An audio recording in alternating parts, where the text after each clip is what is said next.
All right, everybody, welcome back to the podcast. If you are watching this on YouTube, where good Lord willing it will be, please subscribe. If you're listening to the podcast, rate and review us on iTunes.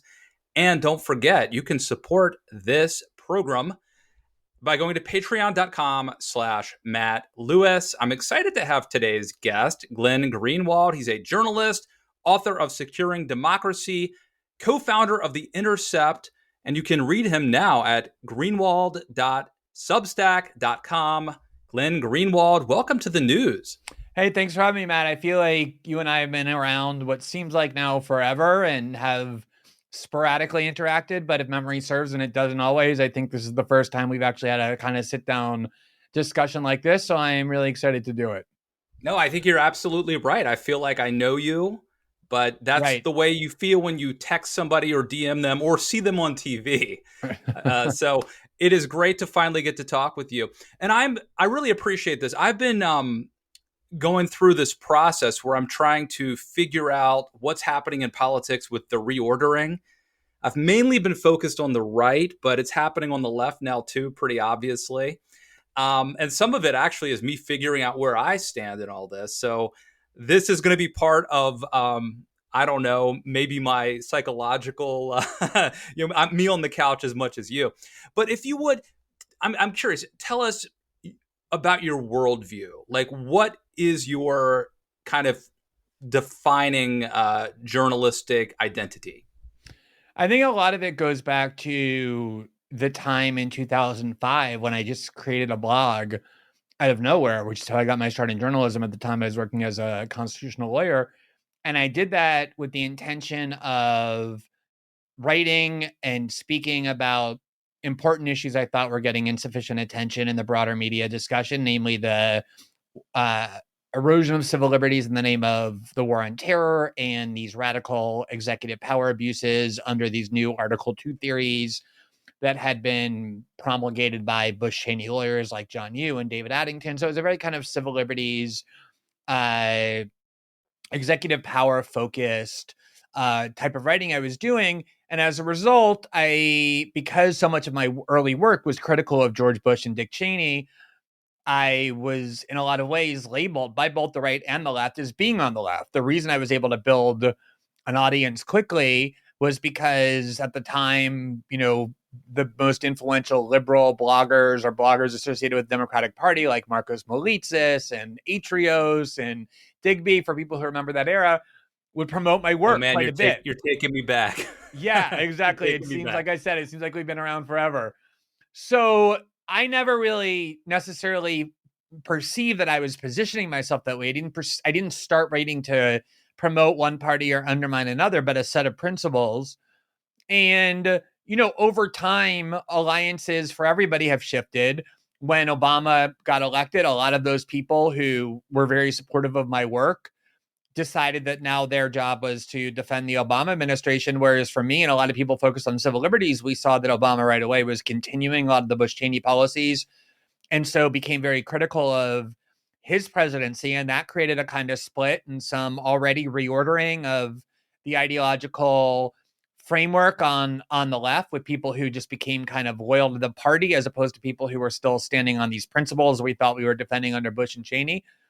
And obviously, Trump has scrambled things in a way more radical way than any of those changes. So I think when we could talk about that, that's been lurking on both the right and left for a while, and he just kind of exploited it, or even maybe more accurately reflected it. But ultimately, I see my job as a journalist similar to the reason I started the blog in the first place. Was I try and bring attention to things that I think are getting insufficient attention. So I try and avoid things that a lot of other people are saying or everybody else is writing or talking about. I try and use my platform to shine a light on things that otherwise wouldn't have a light shined on them, and ultimately view my role, I guess, similar to the reason I went into law in the first place, which was to represent views and factions and people who don't have a very strong voice otherwise. That's where I'm drawn to. Well, it's so interesting because I don't know. I'm trying to figure out where we fit in, because am I like the bizarro Glenn Greenwald? Like, I can identify with a lot of what you've just said, right? So like, as a conservative or a center-right person, there was the expectation that I would go along with Trump, but I didn't. And that's kind of like you with Obama. And so it's interesting. And there's a lot that I admire about that, intellectual honesty and standing up to your own side. And I consider myself more of an ideologue than a partisan anyway. I think that's where you are. Let me ask you this. There was a perception that you were a man of the left. And as you've just described it, it had to do with you became prominent during the Bush era. Obviously, you're very interested in issues like the surveillance state and things like that. But like, were you otherwise of the left? Like, are you pro-abortion? Do you favor like a large, tax or big government? Like, how does that fit? So what I try and do with my public platform is confine myself to issues where I feel like I have something unique to say. Like, I try and be mindful of the fact that if I'm pressing publish on an article or publishing a video or speaking in a conversation like this, that implicitly I'm making a claim to people that I have something to say that's worth their time to read or listen to. And in order for that to be true, I feel like I need to have some degree of expertise. Like, I need to be steeped in the topic in some way. So the reason I've written very rarely about economic policy, for example, isn't because I'm trying to be coy about my views. I've been open about the fact that I admire people like Bernie Sanders. I think I was pretty supportive of him when he ran in 2016. I actually was one of the very first people in media to support Alexandria Ocasio-Cortez in a primary against Joe Crowley when most people didn't even know who she was.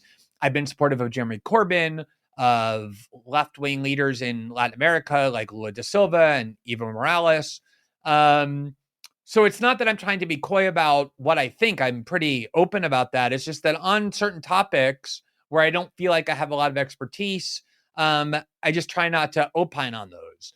But certainly there's a lot of views on that I share that are classically left-wing views. I mean, the idea that the CIA and the surveillance state and the security state are malicious forces in the world has long been associated with the left and only recently became part of the right. Same with the defense of free speech, which grew out of left-wing movements in the mid-20th century. The ACLU were leftist lawyers defending that often by representing far-right figures. So that's the kind of political tradition with which I identify. It just doesn't necessarily extend to every last issue on which I feel like I need to opine. Yeah. And obviously in recent years, Donald Trump has, talking about things like the deep state. Tucker Carlson, I worked for him for 6 years. My former boss has been, I guess we could say, anti-war. Donald Trump, for all his faults, you could, one of the things people say to praise him is that he didn't start a new war. So it does make sense that you would shift a little bit. Let me ask you, how did you feel about like Ron Paul and Pat Buchanan? Yeah, they were also really, I think it's such a great question because a lot of people assume that Trump started this kind of new Republican politics, right? And the reality is you could have seen it coming miles away, not just with the two figures you named, Pat Buchanan and Ron Paul, but even going back to like Ross Perot, when he ran as this third party candidate that you could make the argument elected Bill Clinton against Bush 41 in the 1992 election, came from this kind of populist, anti-free trade. I mean, that was his primary argument, was that the Republican and Democratic Party, the elite establishment wings, were selling out the working class to global capitalism through these free trade agreements that were going to suck a lot of jobs out of the United States. And I think you can say he was probably the giant sucking sound. Yeah, you can watch the videos of him debating Al Gore about NAFTA, and it's fascinating to watch because it kind of, in a lot of ways foresaw these new divisions. And I always thought, the first time I ever got paid to write an article was 2005, late 2005, early 2006, when I wrote 4 or 5 of them about the dangers of the surveillance state, the dangers of Bush Cheney's war on terror. And I wrote that for American Conservative, the magazine, the paleo conservative magazine founded by Pat Buchanan, and didn't have anything to do with the magazine by then. So you can see this kind of, ideological morphing. And then when Ron Paul started going into Iowa and South Carolina and having success by railing against imperialism and calling it that, right? A word that you only used to hear in left-wing circles, and trying to get people to understand why militarism and the United States acting as an empire was so against their interests. And when he was condemning the war on drugs as this kind of racist assault on the freedom of people to put things into their own bodies and all the resources we were wasting on prisons, things that were unthinkable in right-wing politics, obviously that interested me a lot. I had a lot in common with Ron Paul and his followers. And, so by the time Trump comes along, I think you see this kind of shift. It just took somebody like him, as flamboyant as he was, as talented of a demagogue as he is, to exploit it and bring it to the fore. So, I mean, my perception is that well, let me back up by saying something. I don't want to sound like a dick when I say this, but this is just my perception.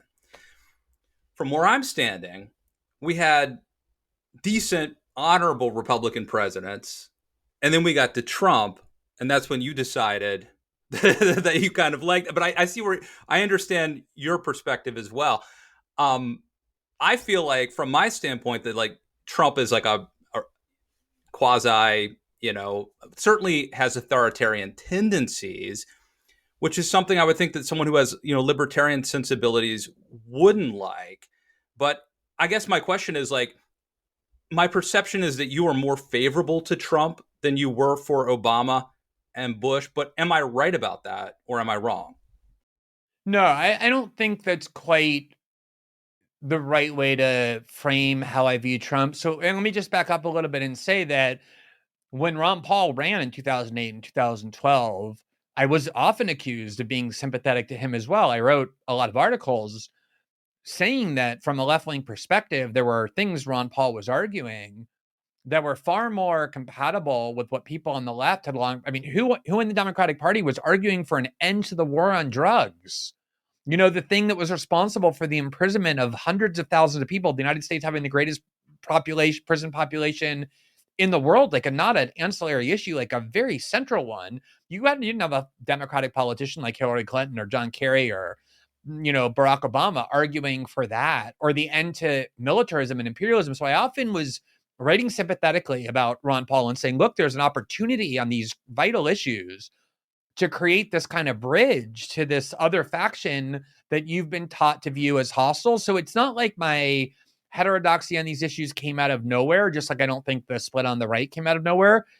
And as far as Trump is concerned, I think what is so misunderstood about at least my posture towards Trump and just Trump in general is there's a huge difference between what a politician would like to do or says they want to do on the one hand and what they actually are capable of doing on the other.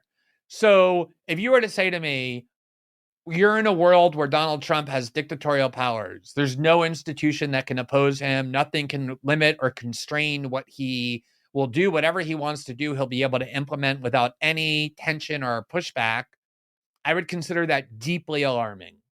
But that's not the world we live in. The United States is this, rock of stability. It does have, I know people don't like the term deep state, as though like they think Sean Hannity invented it in 2017 as a conspiracy theory, as opposed to what it is, which is this theory that has been foundational to left-wing foreign policy scholarship since the end of World War II. So just leave that phrase aside. I know a lot of people don't like it. There clearly are permanent power factions in Washington. The CIA, the intelligence community, the Pentagon, the military industrial complex, as Dwight Eisenhower called it and warned about, Wall Street, Silicon Valley, lobbyists on K Street. And what they're designed to do above all else is preserve status quo stability, to prevent radical change from taking place in the United States. And I never thought that Donald Trump was anywhere near disciplined or committed enough to battle them and overcome them and implement these often crazy things he was saying on Twitter or in speeches and the like. And he didn't. There was this huge breach between things he was saying and the things that the administration actually ended up doing. I think, his talk about Russia and Putin that scared a lot of people is a great example where his administration actually was more confrontational toward Russia than Obama was by doing things like sending lethal arms to Ukraine. So I looked at Trump not as what he presented himself as being or what he would have liked to have done, but is what I viewed him as actually what his actual impact was on our political landscape. And I think he was often disruptive in positive ways. He taught the right to be skeptical and hostile toward, CIA and security state interference in our domestic politics. He questioned things like NATO and regime change wars, which I think is a very healthy debate to open up. And I just think the general way in which he was disruptive, pointing out the inherent corruption in the prevailing ruling class in DC was healthy, even though I recognize all the things that you see in terms of his grave character flaws and, the flirtation that he has with a lot of dangerous ideas. The reality was he was a very weak president who was able to implement very little of that, which is why I think he didn't scare me as much as he scared a lot of other people. That is super interesting. I have to be honest, because I was, I just didn't want to put too much trust in our institutions because, like, what if they didn't hold? You know what I mean? Like, if Trump, what you're saying is, like, if Trump could do whatever he wanted, if he had carte blanche authority to become an authoritarian, like he probably would. To me, like, that is a risk not worth taking. Like, my to assume that the institutions are going to hold. But in a way, you had more faith in American democracy than I did, it sounds like. But I mean, like, if you look at how those institutions reacted, I mean, to me, the American media became unrecognizable. Like, one of my main critiques of the media under both Bush and Obama was that they were incredibly deferential, almost subservient to executive branch power. And under Trump, whatever you want to say about CNN and MSNBC and the New York Times and the Washington Post and all the critiques I have of them, it's like they kind of awoke from this slumber and became very adversarial. And I wish that I wish they had been with Bush and Obama and wish they would be going forward. That's the role of the media when it comes to the president. But they were very confrontational with Trump. The courts were, the judiciary was ruling one case after the next, invalidating and nullifying Trump. There were citizen protests on the street, a lot of resistance in Congress, even from people like Mitch McConnell, not to the Republican orthodoxy that Trump was willing to sign, like tax cuts for corporations and the like, but for the kind of more disruptive and radical view items on the agenda. So I think you saw a lot of institutional pushback that did restrain Trump in a lot of ways. The media celebrated the fact that we had these generals working within the Trump White House, like, John Kelly as his chief of staff and H.R. McMaster as his national security advisor and General Mattis at the Pentagon, who we were told were going to kind of be backstops, and General Milley, same thing.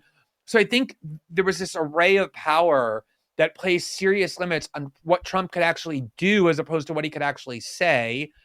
And I guess maybe the best way to think about this is, I know a lot of times people think there's like a kind of disparity between how I look at Brazilian politics with Bolsonaro and how I look at U.S. politics with Trump.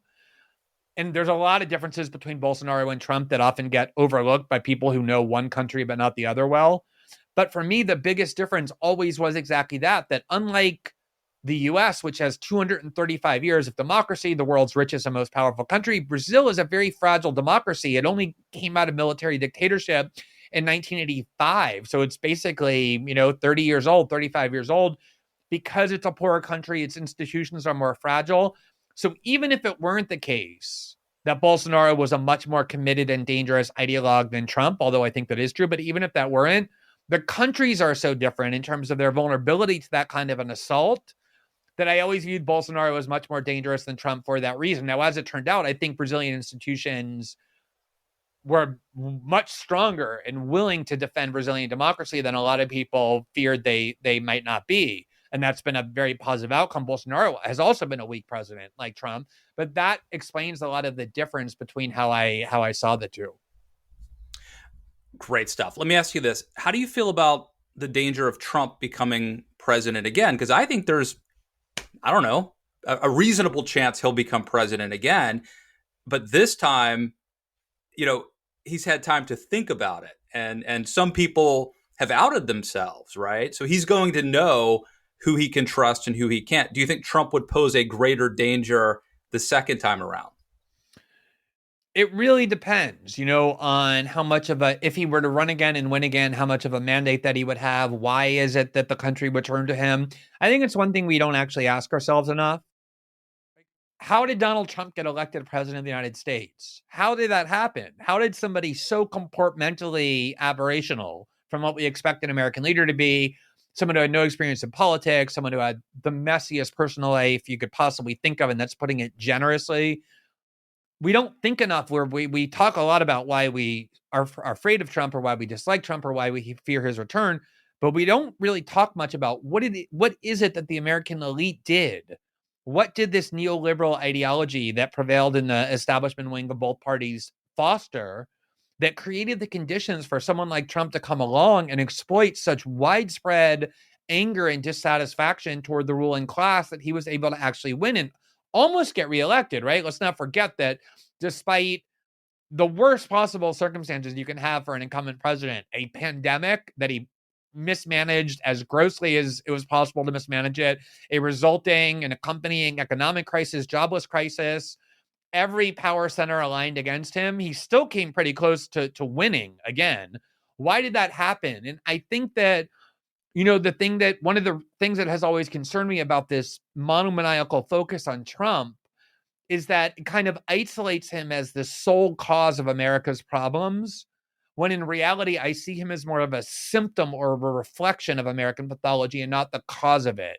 And so, when I worry about his return, I don't worry as much about, what's he going to do the second time around, as I worry about, again, why is it that we're even having the conversation that someone like him could be reelected after everything that happened? What is the American elite doing in its governance that is leaving so many people angry and disillusioned and untrusting of American institutions and authorities? So, my personal take is that America's done pretty well, that we've got, generally speaking, peace and prosperity, and that we're just not grateful, that we don't appreciate. And then that's I think that's human nature, not to be grateful and to always sort of look at the downside, what we don't have. But having said that, it is obvious, like whether it's rational or not. For example, there were a lot of working class white Americans, people where I came from, who are not happy, and they feel like the American dream has left them behind. But I guess I'm curious what you think the problem is that led to Trump, the unaddressed problem. Well, interestingly, we do talk when we talk about the working class.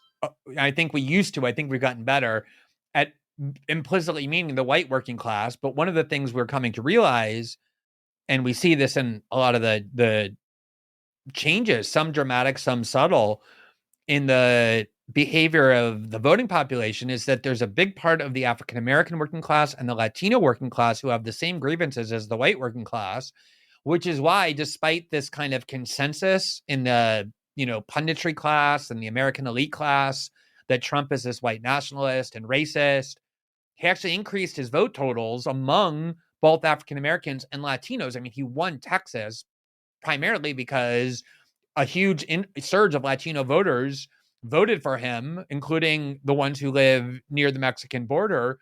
And Biden won because white, professional managerial class supported him, and these white suburbanites who used to vote Republican. So like we were just talking about with Ross Perot, Matt, and the fact that there was oppressions to a lot of what he was saying.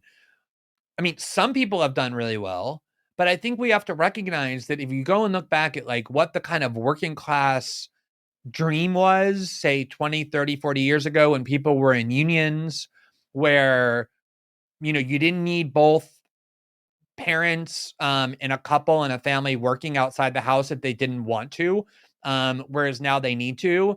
The jobs, because they're not unionized, and there's a glut of labor that has come from immigration, which used to be the left-wing argument against immigration. You're not allowed to question immigration now on the left. But, 20 years ago, Bernie Sanders and unions were saying, if you let too many people in from immigrants, you're going to destroy the American worker. You can go back to 2013 from Jamal Bowie, now a New York Times op-ed columnist, and he wrote an article in American Prospect saying the people who are most concerned about unconstrained immigration are African Americans, because they know that they're the ones whose jobs are going to be lost first, or whose, leverage in the workforce is going to be undercut first. This is Mickey Kaus. Mickey Kaus has been warning about that forever, right? Kind of from the left. There's been a long-standing animosity toward, when I first started writing that, you probably remember this, the idea of immigration reform was looked at as this like thing that Dick Cheney wanted to do in conjunction with the Chamber of Commerce to serve multinational corporations by creating a glut in the labor market and driving down wages. And that is what happened, not just because of immigration, but even more so because of the outsourcing of jobs through free trade. So you have these, states, and it's not just in the US, it's in the UK, which is why we got Brexit. It's throughout Western Europe, which is why the rise of these populist parties are accelerating, where tens of millions of people had this kind of middle class or working class stability, a decent job, good wages, good benefits. And now, in order to survive, they have to work 2 shitty jobs at Walmart and Amazon. Both parents have to work outside the house and scrape together some money to pay some daycare, to take care of their kids and raise their kids. A lot of people can't even afford to start families. So I don't think it's that.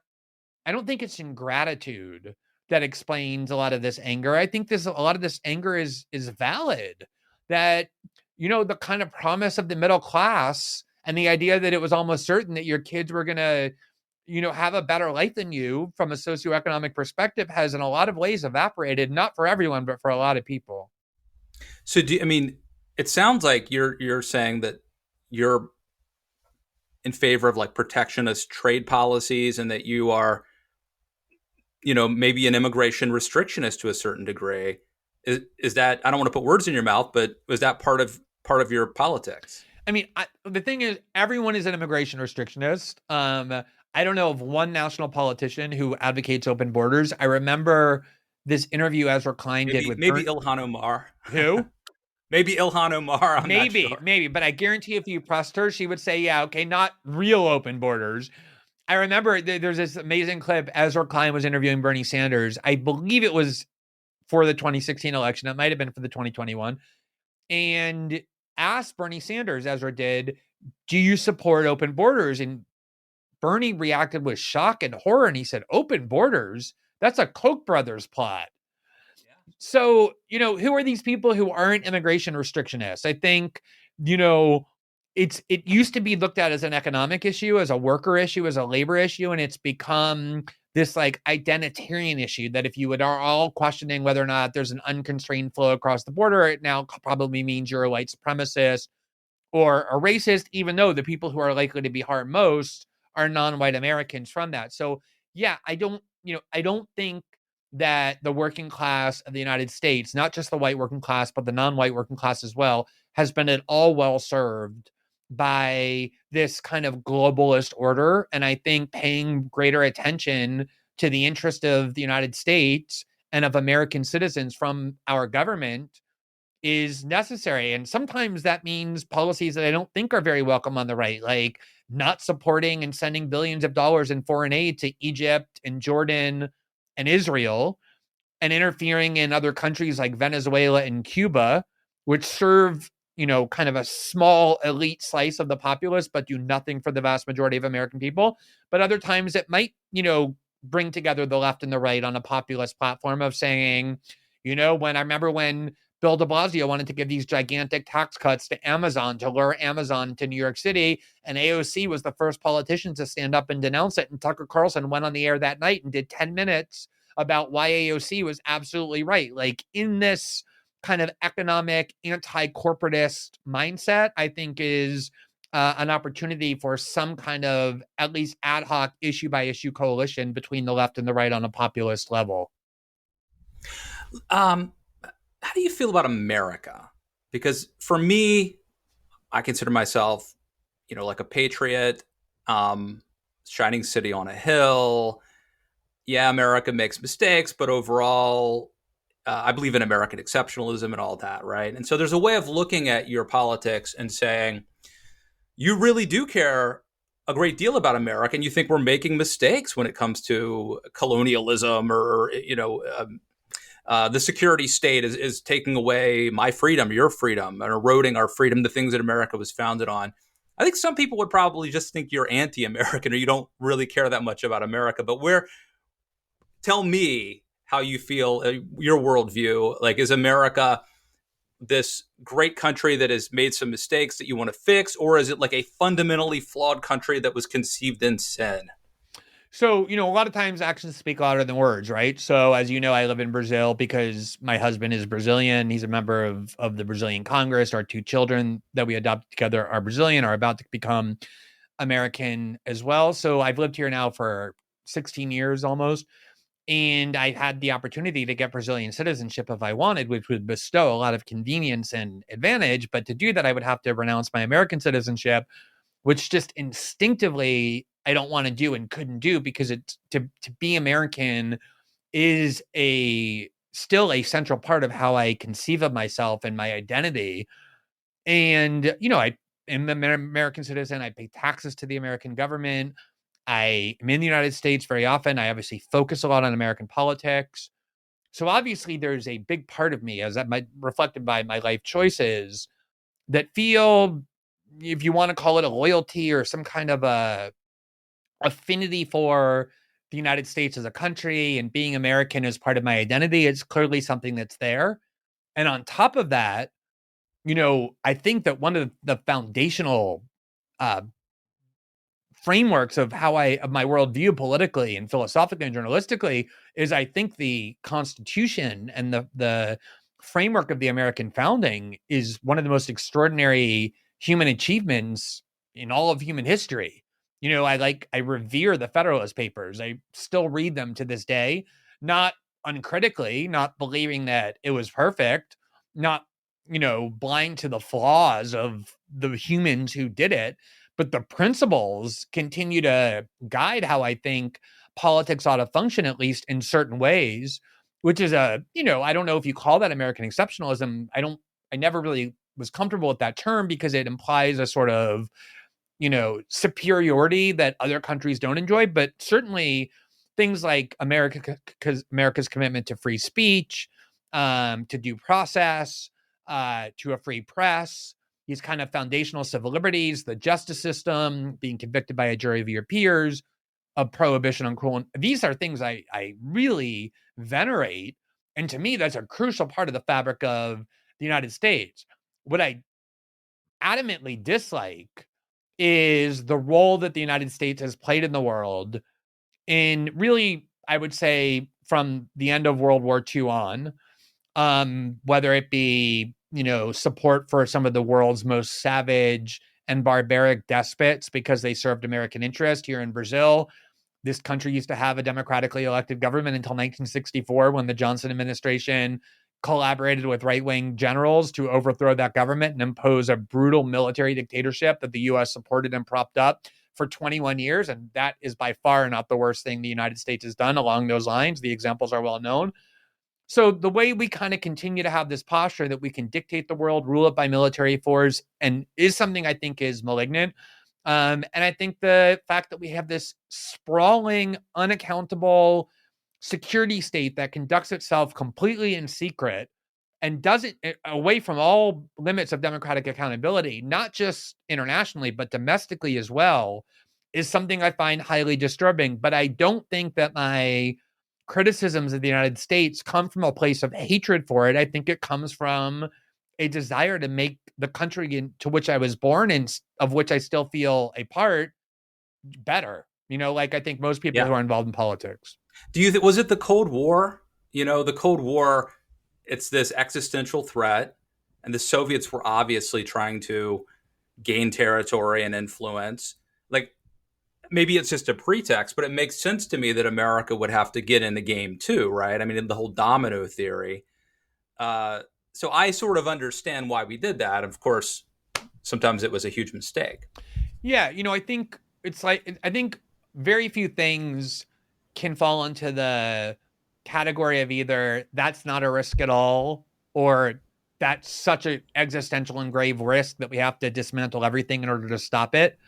Usually things are in between. So if you ask me now what I view the U.S. government posture toward domestic extremism to be, I won't say I think there's zero risk of domestic terrorism or right-wing radicalism, But I'll say I think the threat is being exaggerated and the reaction is excessive. And policies that we shouldn't have in the United States regarding surveillance and federal law enforcement monitoring and detention is excessive. That was my view of the first war on terror. Not that the threat of Islamic terrorism wasn't zero or non-existent, but that the threat was exaggerated and our reaction excessive and turned into abuse.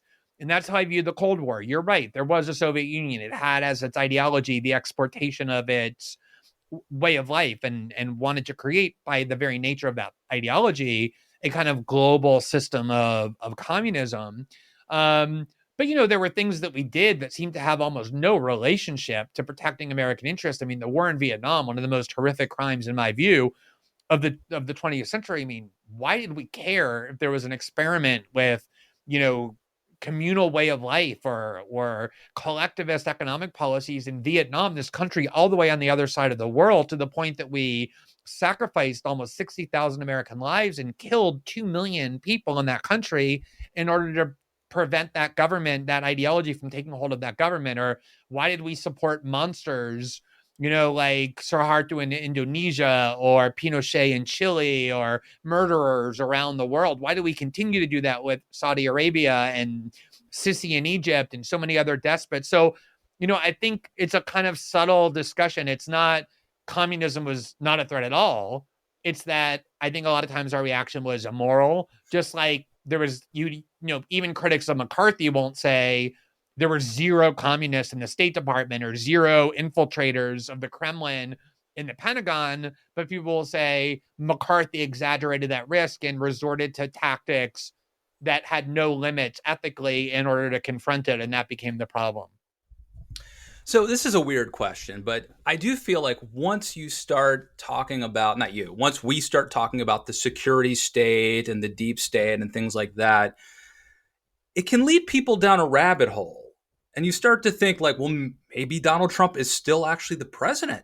Maybe these people in charge aren't telling us the truth. Like maybe Prince is still alive. How do I know anything is actually reality? Like, maybe we're in a simulation right now? Like, to what degree, like how pervasive is this problem? And what do you, and like, do you have a concern about once we start questioning like these things, it opens like a Pandora's box? That what you just said is my primary concern. When I am angry that corporate media outlets disseminate falsehoods, one of the reasons I'm angry, maybe the primary one, is because when they do that, they destroy trust in journalistic institutions and journalism as a profession. And that is what pushes people to then go searching the internet for people who are willing to say anything, and they don't know what to believe any longer because their trust in these institutions have been destroyed. And I think, we have to accept that what we did after World War II, what Harry Truman did in the name of stopping communism, which was create what never existed before in the United States, this completely underground world of espionage and coups and all kinds of militarism that members of Congress had no idea were going on, was a radical departure from what our republic was supposed to be. And it wasn't, like Noam Chomsky in 1961 who warned of these dangers. It was Dwight Eisenhower, right? Like a five-star general, the hero of World War II, a two-term Republican president who oversaw a lot of these abuses in the Cold War, had 15 minutes to talk to the American people when he was leaving office to warn them of what he thought they needed to know. And he chose to spend 5 minutes warning them of what he called the military-industrial complex, this like secret axis of industry and the intelligence and military community contaminating academia and all parts of our culture in a way that would make them even more powerful than the elected leader, which was him. And that was before the war in Vietnam. It was before Reagan's dirty wars in Central America. It was before the radical expansion of our military and intelligence services after 9/11. So I don't think that it's radical or conspiratorial to posit that we have this part of our government that acts in total secrecy, that has repeatedly lied to us. I mean, the war in Vietnam was provoked by a lie about what happened in the Gulf of Tonkin. There's a consensus of historians who agree that that's true.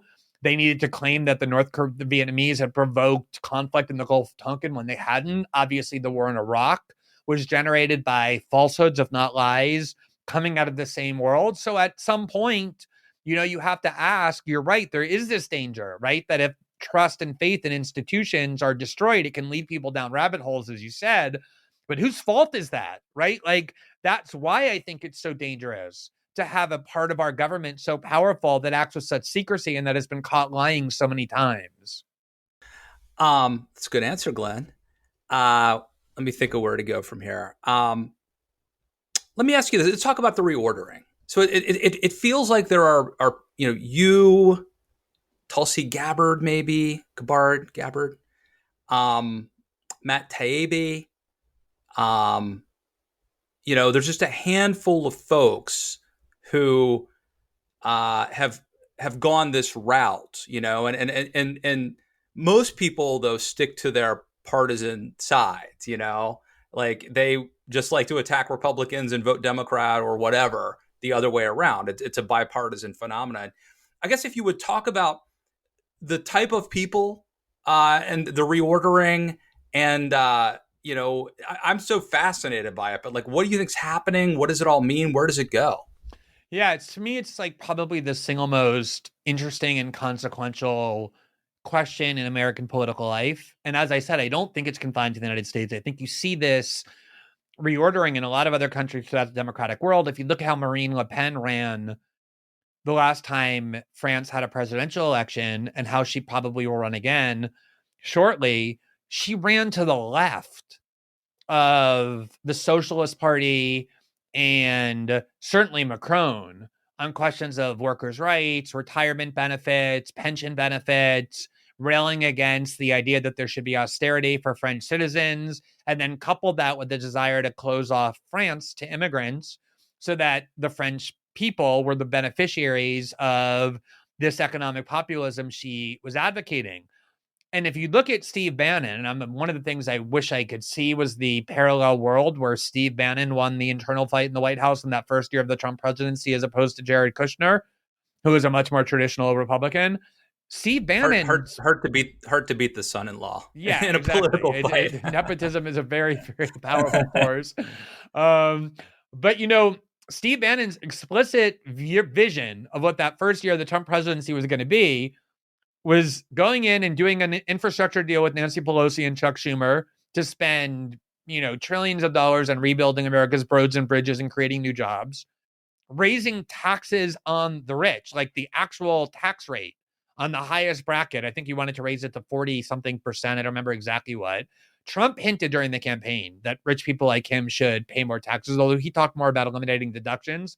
But still, Steve Bannon explicitly said we should raise taxes on the rich and then build a wall. So a very kind of similar thing. So when you're talking about raising taxes on the rich, coming out of the nominee for the Republican Party and his principal architect, the kind of, person who was the at least symbolic leader of this new right or alt-right, already you're in bizarre land, right? Like, raising taxes on the rich was probably the number one taboo in Republican politics, at least from Reagan and even earlier. And yet now that became kind of central. So you see this, change that's very undeniable, on top of which you have all these foreign policy changes as well. People forget that Obama's war, the one that he actually started anew, he started the U.S. involvement in the Saudi war in Yemen, but the one he really got the U.S. involved in was the regime change operation in Libya. The entire Republican Party, which had a majority in the House, voted against that war, against authorizing it. And Obama just ignored them and kept bombing anyway, claiming he had authority to do it because it was a NATO war. So even there, you started to see this realignment. And I think that, there's obviously a war on the left that was raging for a while, which is why the Bernie-Hillary fight was so ugly and a lot of resentment with Bernie in 2020. You kind of see it now with like the left wing of the Democratic Party furious with Joe Manchin and Senator Sinema. And, but that has really simmered down. They're really much more on the same team, where the real action is on the right about what the Republican Party is going to be. Is it going to be the party of Donald Trump and Steve Bannon? Or is it going to be the party of Mitch McConnell and Mitt Romney and Paul Ryan and the Chamber of Commerce and the traditional Republican orthodoxy? And, you know, the outcome of that debate is incredibly significant. And I think if you have Mitch McConnell's ideology winning, there's not very much in common with the left, but there will be with, kind of the neoliberals in the Democratic Party. But if Trumpism prevails on the right, let's say like the more kind of coherent and, constrained version of it, like a more conventional politician advocating it for it, like Josh Hawley or Tom Cotton or, someone like that. I'm not suggesting those are perfect avatars for Trumpism. I'm just saying, imagine somebody like that. I think you're going to see an ongoing re-scrambling of the political order by necessity, because the values of militarism and imperialism and corporatism are represented in many ways now by the Democratic Party. And oftentimes the most virulent opposition to that is found on the populist right. All right. We had a little glitch there, but we're back. Hey, Glenn, let me ask you, do you have to, hey, I told you 45 I hear you minutes. Now. Oh, I just had a little glitch. Yeah, just keep it rolling. Do you have to jump, or do you have a little time, or do you need to jump? We're at the 46-minute mark. No, I'm good. I'm enjoying it. I think it's a great discussion. I'm happy to keep going a little longer. All right. Well, let me ask you this. So you've been part of exposing leaks from the American government. And my question is, I'll just say, like, I think obviously governments need to be able to keep secrets, and there's some things they should keep secret. And there may be other instances where they shouldn't be keeping secrets, or there's a public, the public has a right to know. There's a compelling interest to expose it. Do you believe that that America has the right to keep something secret? Of course. And again, I'll use the cliche that all of our mothers and fathers taught us, which is actions speak louder than words. The archive, for example, that I worked with that was given to me by Edward Snowden, I've never said exactly how many documents that archive contains, but it contains many, many, many, many, many times more documents than the ones that we ended up publishing, which is another way of saying we chose to withhold a huge portion of that archive, in part because the framework that Edward Snowden insisted on before giving us the archive required that we do that. He didn't want the entire archive of documents published. He wanted to make certain we were only publishing documents in the public interest and withholding ones that could endanger people and wouldn't enlighten or illuminate what the public had a right to know. He wanted to make sure we wouldn't jeopardize lives in war zones, and we adhered to that. But beyond that, my own kind of ethics as not just a journalist, but a human being means that I wouldn't ever publish documents that might invade people's privacy, that might put people in danger. And that's the reason why a large part of the Snowden archive wasn't published. Part of the unpublished part are just totally banal documents, like, procedures for how you get your employee ID badge and lunch schedules and stuff, all of which, by the way, were marked top secret, which just shows you how reflexively our government thinks everything should be secret, even the most, inconsequential and trivial information.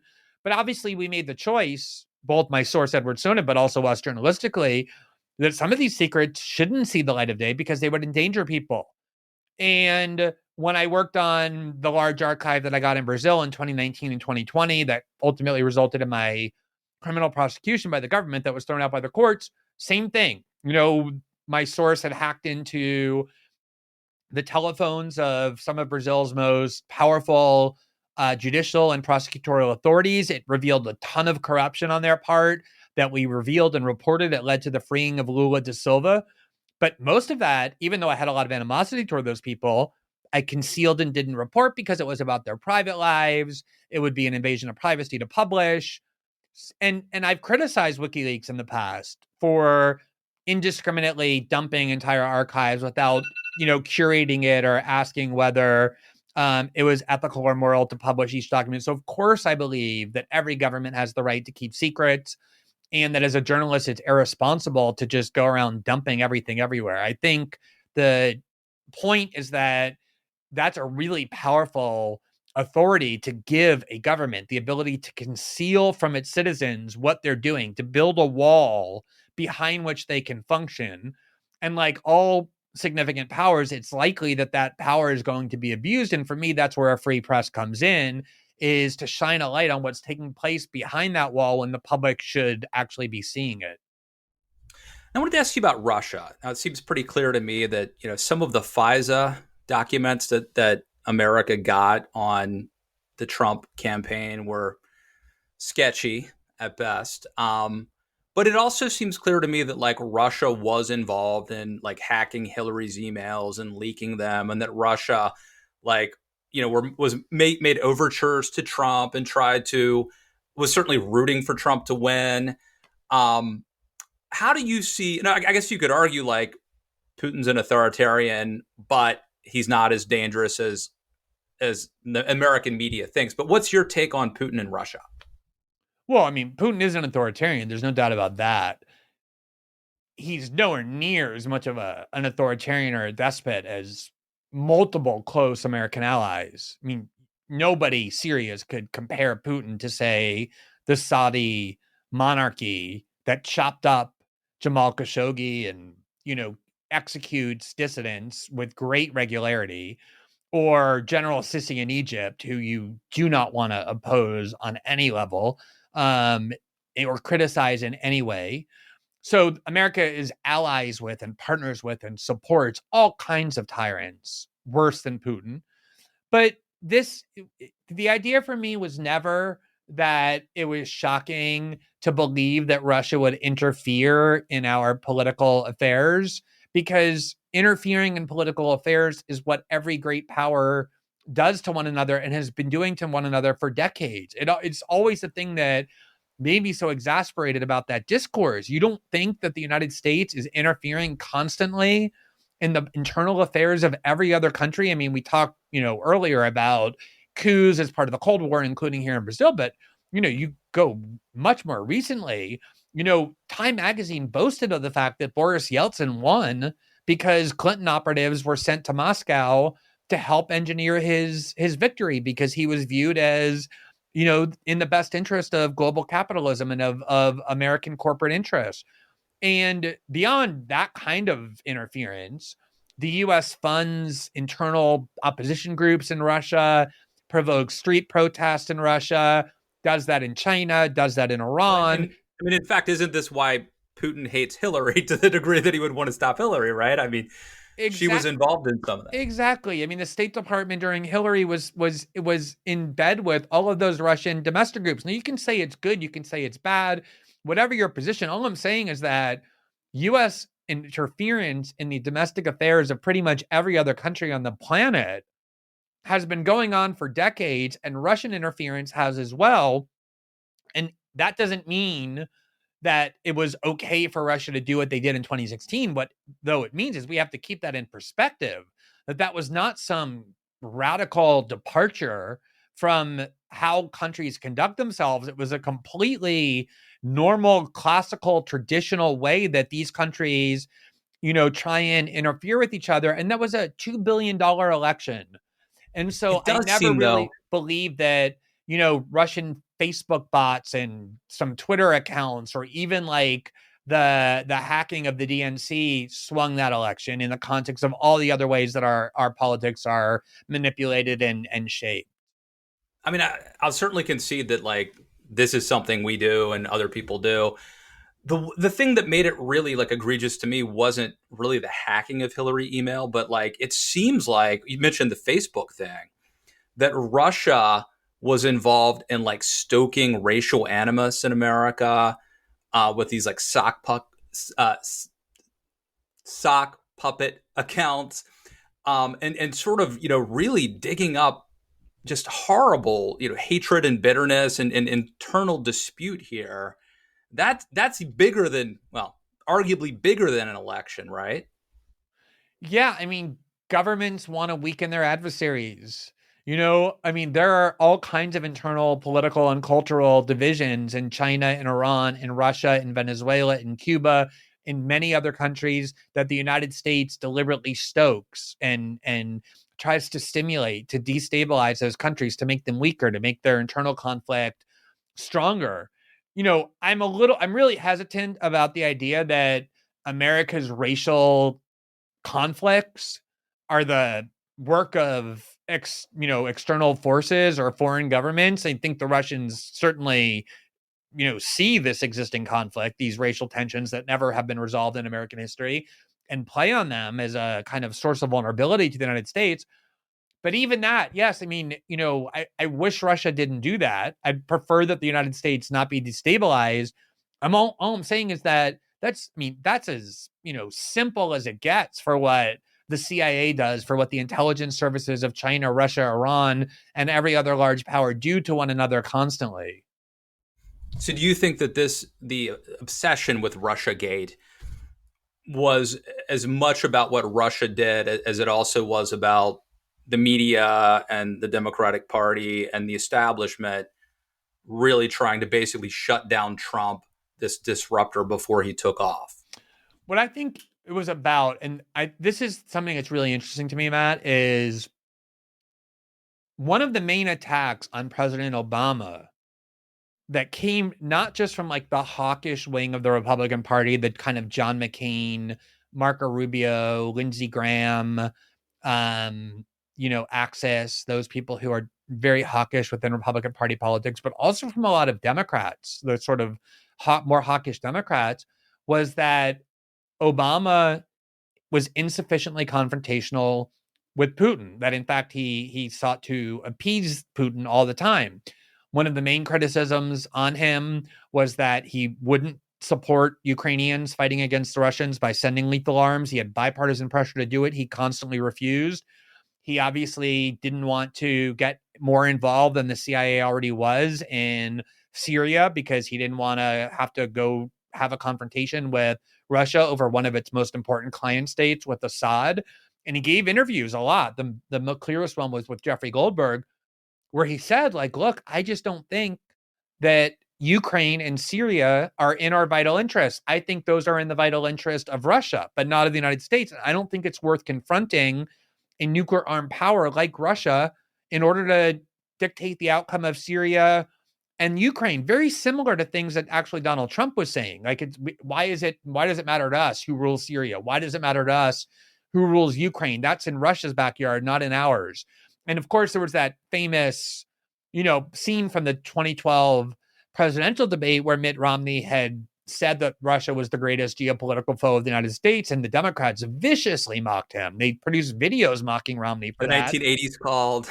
Yeah, they want their foreign with that policy sarcastic back. line that I cheered at the time and still do, which is like, hey, Mitt, the Cold War is over. Like, the 1980s are calling. They want their foreign policy back. So I agreed with how Obama viewed Russia. And even when he was on his way out, when Russiagate was starting to become a big obsession, he gave a press conference and he was like, look, don't exaggerate the importance of Russia and Putin. They're like a mid-range power at best. They have an economy smaller than Italy. They're not a threat to the United States. So I think, I think, there was some genuine anger at Russian interference, but I think much more so, we were talking earlier about how the elite class wants to desperately avoid the part they played in why we elected Donald Trump. So if you notice what the Democratic Party did after Mitt Romney lost to Obama, the GOP did that, what they called an autopsy, right? Like, they looked in the mirror really hard. They produced that report saying, here are the things wrong with our party that if we don't fix, we're never going to win. We need to get, more humane in our immigration discourse. Trump burned it all and threw it away, but at least the Republicans engaged in self-critique. When the Democrats lost in 2016 to a joke of a game show host, there was no self-critique. There was no, like, what did Hillary do wrong? What's wrong with Democratic Party politics? It's Jim Comey's fault. It's the New York Times fault. It's Jill Stein's fault. It's WikiLeaks' fault. It's Russia's fault. I think they did 15 minutes of introspection, in fairness. There was like a couple of segments about, let's go talk to these working class voters. And then that lasted for pretty much, you're right. Yeah, and some people were like, she should have gone to Wisconsin, but like, it was very superficial, like very surface level critique. So all I'm saying is that a long list of people they wanted to blame basically everyone but themselves for losing that election. If you look at what Hillary was saying right after the loss, they were really blaming Comey more. Nate Silver had come out with a statistical analysis saying that by far the worst thing that happened to Hillary was that second Jim Comey reopening of the investigation. shortly before the election, but they then settled on blaming Russia. And I think that became a convenient excuse for Democrats to cast blame on others but themselves. And it was always so dangerous to me, Matt. I mean, these are the two greatest nuclear armed powers on the planet still. Like the two biggest nuclear stockpiles are controlled by Moscow and Washington. And they still are run on these archaic hair trigger Cold War systems. So to create a climate in Washington where you can't talk to Russia, any communication with Russia is like inherently suspicious, to train people to look at the Russians as a mortal enemy, that to me was very, very dangerous, on top of being, I thought kind of a concocted scandal to begin with. Well, I can tell you, Glenn, I was a CNN contributor at the time, and every day it was, Russia. Every single, it was unbelievable. And oftentimes I would be prepared to talk. This is me personally bitching here, but I'd be prepared to talk about something else. And I was going to go on at like 8:00 or something. And then the New York Times would drop speaking of nuclear bombs, a story that, upended everything. And it became, now I'm going on talking about something that I sort of know about because I read it in the New York Times like, an hour ago. Which leads me to, I think, what'll be my final, question, or at least before we go to our closing comments, which has to do with media bias. So I believe that there's liberal media bias, and you've been a critic of the media, and it's not just liberal bias. There's a lot of problems with the media. And I mostly agree with it. You've been critical of MSNBC. But of course you become a regular on Fox News. And, I wanted to ask you about that because obviously Fox News also in a different way has, problems and biases and hypocrisy and all that. So I wanted to ask you why, in light of your criticism of the other networks, about being at Fox. Yeah, so I've always been a critic of MSNBC and CNN, for more than a decade. And yet, as I was criticizing them, I was also regularly appearing on those networks, especially MSNBC, to a lesser extent CNN, but both. I've been a very harsh critic of the New York Times, and yet I've published op-eds when I've been asked to in the New York Times or in the Washington Post. I've always been a huge believer in the idea that if you believe in things that you claim to believe in, that what you do is you seek out the greatest audience possible to hear what you have to say, not look for ways to minimize that. So if Fox News says to me, hey, we have these 4 million people here that you can come and talk to and create over time a relationship of trust with, so that even if they don't agree with everything you're saying, they'll be open to hearing you because they believe that you're being honest with them. Or you can choose to just ignore them and let them go hear from other people. Of course, it's an easy choice for me. I'm going to say, yeah, I want to go talk to those people instead of not talking to them. That's a valuable opportunity for someone who believes in what they have to say. Now, that doesn't mean I'm blind to the flaws of Fox News. I'm very well aware of the problems with Fox News.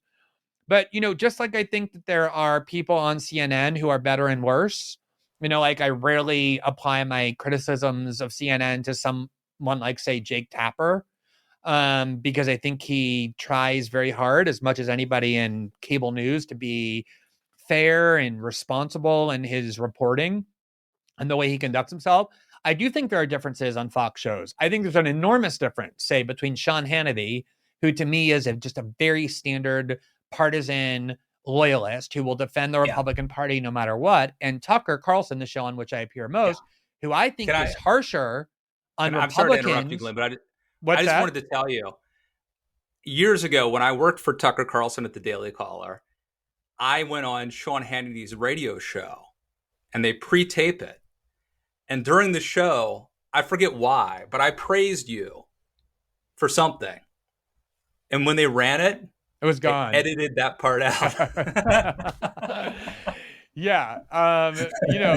Look, cable news as a format is terrible. It forces people to talk about politics 24 hours a day.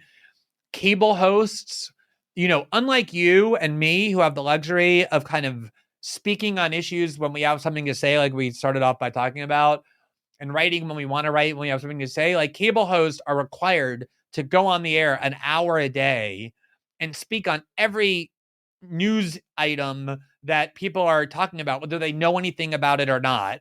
It's just a venue that produces a lot of misleading information, a lot of bad journalism. But to me, at the same time, I do think, that Tucker Carlson in particular is situated at this. He's not a Republican Party loyalist. He despises the Republican establishment more than almost anyone else on TV.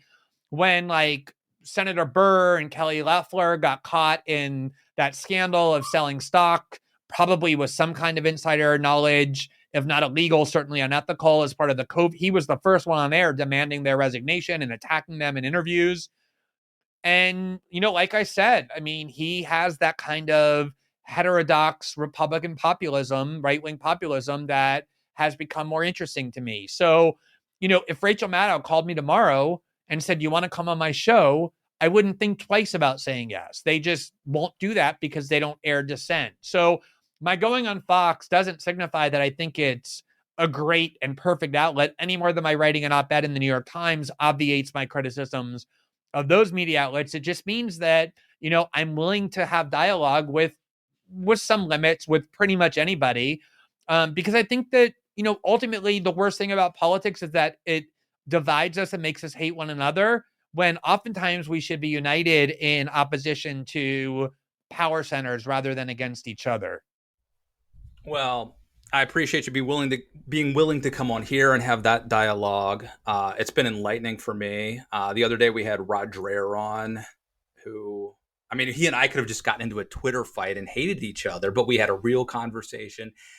I have a better understanding of him today, and I think my listeners and viewers do as well. And I would say the same thing. I'm so glad that you did this. I appreciate it. Any final thoughts from this? And by the way, I love the podcast and the whatever you want to call this video dialogue. I don't know. What we're doing here, cable TV can't do. Generally, they can't have these discussions. So I love it. But any final thoughts? Yeah, I think I really enjoyed the discussion. And I think, imagine if we had tried to discuss any of these things, say, in the hell sewer of Twitter, right? How different the conversation would have been. And a big part of what I'm really trying hard to do is remove myself as much as possible from these social media venues that are designed to bring out the worst in all of us, and that do, in order to have more human communication. It's part of why I wanted to go to Rumble and be able to have a video platform so I could talk about things instead of expressing myself on Twitter.